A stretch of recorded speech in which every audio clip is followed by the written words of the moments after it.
Is it even possible to get a publishing deal anymore? What we're going to talk about today is the 5 things that all aspiring writers need to know if they would like to get a traditional publishing deal. Now, the publishing world is in complete disarray.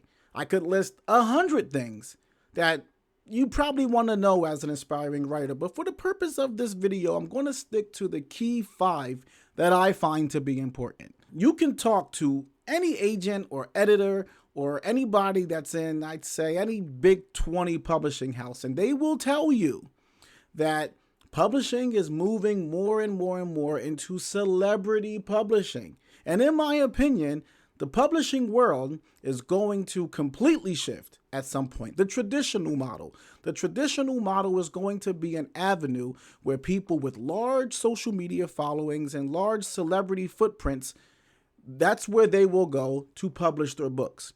But where will the world for aspirants, people who just grew up with the number 2 pencil in their hand and scribbling inside of a legal pad, where will their world be? We're in a more modern world. So people who are scribbling on an iPad or keyboarding on their laptop, what is left for them? Where will they go? How do they become the next great novelist? How do we produce people who are writers from the playpen? People like Ernest Hemingway, F. Scott Fitzgerald, Thomas Wolfe, people who have revolutionized writing. I have to leave an asterisk to all the aspiring writers who are watching this video. I know how you think because I'm you. I was an aspiring writer that wanted to receive a traditional publishing deal one day and make it into Manhattan and work with the top agents and producers and the top publishers. And I was dreaming of it since I was young. So I know what's in your heart and I know what's in your mind.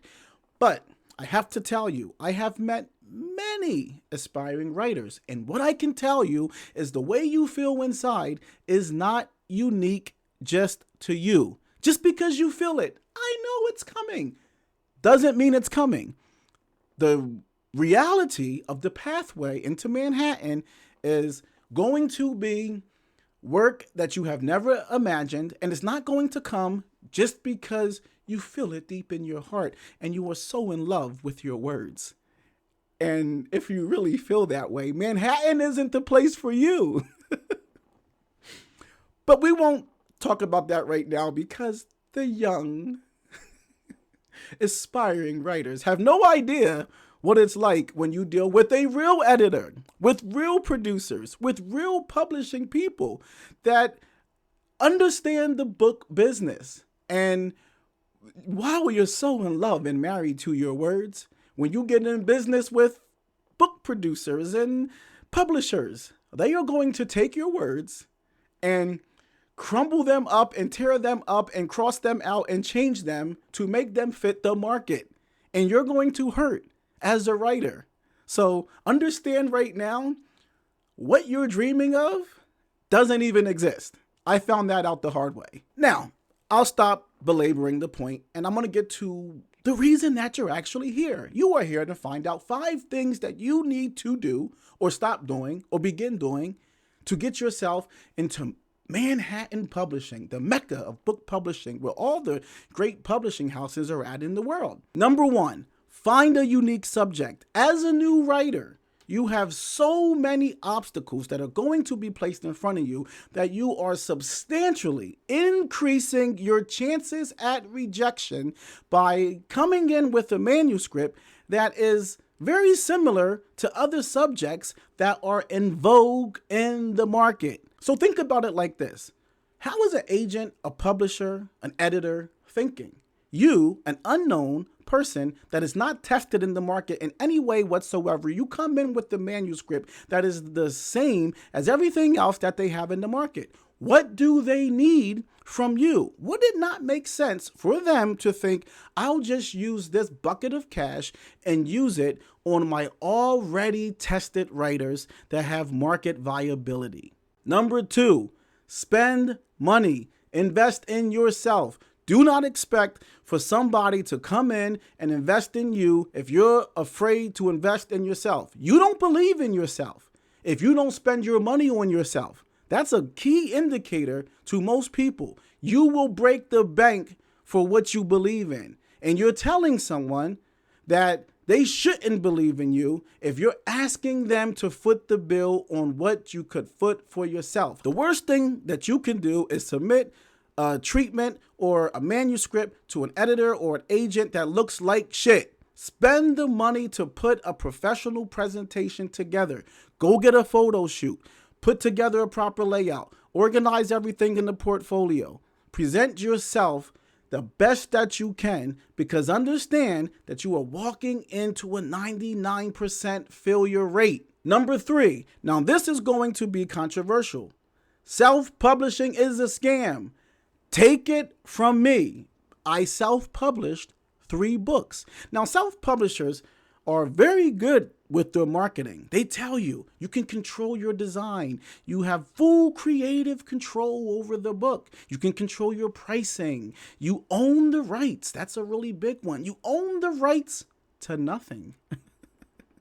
What they don't tell you is, of course you can control everything and own everything because you're paying for it. When the traditional outlets are paying tens of thousands of dollars for your book, of course they're going to have some control over it because they're paying. If you want complete control, pay for it yourself. If you want to work with us, we are going to have some say since we are making the investment. So let's go a little bit deeper into self-publishing because a lot of people fall for it. I was one of them, but you fall for it because they say stuff like, we'll make your book available in 40,000 online retailers and you can sell it all over the world. We'll put it on Amazon, Barnes & Noble, all these places that people buy books. It's on Walmart's website, Target's website, all these places where people go to buy books. But you have to understand something. All they are doing is registering your book to make it appear if someone were to search it. But how are books sold?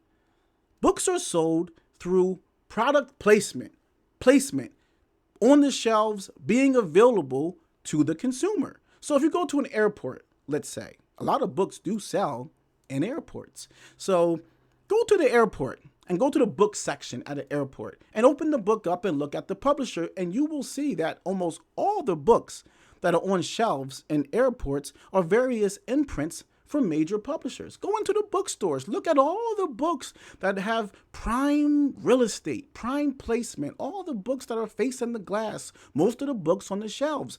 They are all major publications. The traditional publishers control the shelves. That's how books are sold. So self-publishing, they do nothing for placement. Now, using the self-publishing packaging options is not a bad thing, but I would say if you're going to use it, take the cheaper packages because all you really need is them to register your book and have it available online. And you can use some of their templates just to bind the book, put a barcode on the back and make the book available to anybody who would want to buy it. But at least now you do have a binded book.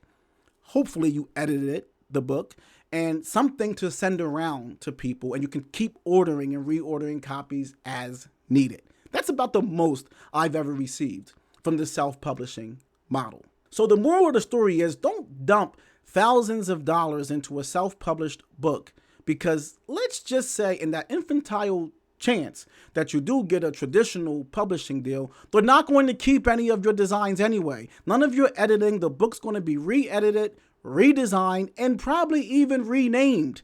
Nothing that you put all that money into is really going to do anything to you. Put the money into the things that matter. A well-edited manuscript matters. Every writer that you're reading, every book that you see behind me, every major New York Times best-selling book had the hand of a great editor inside of it. Don't spend your money with a stupid self-publisher. Put the money into an editor. I'm sorry, your words are not as beautiful as you think. The publisher's not that impressed with your words. They're more impressed with your subject, and they can put people in place to create the story around the great subject that you came up with. It's your idea. It's your subject that they like. They could care less about your words. Number 4, stop searching for a publisher. The chances of you as a writer getting a publishing deal by interfacing directly with a publisher is 0%. Publishers do not talk to writers. In fact, I don't even think they like writers very much. I think they think we're strange. I think they think that we are better than what we are. They think we're kind of narcissistic and arrogant, and that we're uncontrolled, and that we're dreamy and delusional.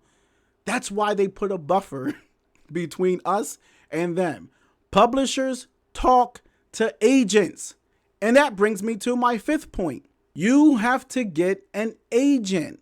An agent knows everything there is to know about the publishing business. Keep in mind one thing. You are just a writer. You love storytelling. You love words. You love art and creativity. But you don't love business. You don't love the publishing business. You don't know much about markets, book markets, how books are sold. You don't really understand that. And you probably don't care much about it. You just want your ideas to be in the world. An agent understands both. An agent knows what a good book is. He knows what he's looking for because he knows what the publishing world is looking for. He knows what publishers are willing to buy.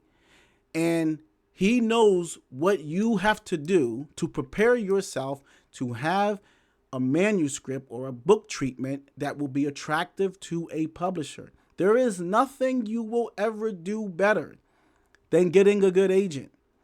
An agent, people think he's just the guy that sells my book. That's not true. An agent is kind of like a producer, an editor, all in one. A salesman. An agent is many things. Your agent will help you reform your manuscript. Your agent will say you have to take this out, take that out, add this in, add that in. Your agent may even get you an editor and say, you're all over the place. This guy's going to help you and you're going to be mad. But you have to listen because he's your only pathway through the door. Your agent understands everything that the publishers are going to be looking for when they review your manuscript. If it's not politically correct, if it's too much cursing, if you're talking about protected classes and things like that, your agent is going to tell you before he even takes the book to the publisher, I can't sell this. They won't take it. So don't get mad when he's telling you, take this out, put this in, change this word, change that word. You might think, but oh, it's the artistry in me. This is me representing truth. Blah. They don't care. Take it out. Listen to him because the key is to get through the door. Now, one final thing that I want to leave you with. The journey to becoming a professional writer is very hard. It's long, it's tedious, it's painful. There's no cheating. You can't circumvent the process in any way. You have to be disciplined, focused, and you have to be a self-starter. And most of all, that gut feeling, that passion that you feel deep within yourself that has been living inside of you ever since you were a small child, telling you that you wanted to be a writer one day. You have to have that because that low, deep gut feeling that's pushing you through, you're going to need that through all of the rejection, through all of the doubt, through your friends and your family telling you to stop and give it up and stop wasting your time. You're going to need it when you're dealing with agents and editors and design people because it's going to be a fight. And the fight and the power that you will have to continue to fight is going to be based on that piece of yourself that no one can see or understand but you. Hold on to it. Don't let go of it. And finally, what I would say, just one more point, enjoy the journey. My agent, who has become a dear friend to me, told me early on, RJ, enjoy the journey. Odysseus died when he got to Ithaca. It was the journey to Ithaca that is the story. So enjoy the story. Enjoy the process. My agent also said, the longest moment is anticipation. The shortest moment is now. Once you're done and you're there and it's all done and it's coming out, it feels great. You look at it and you go, wow, I did it. But it's over.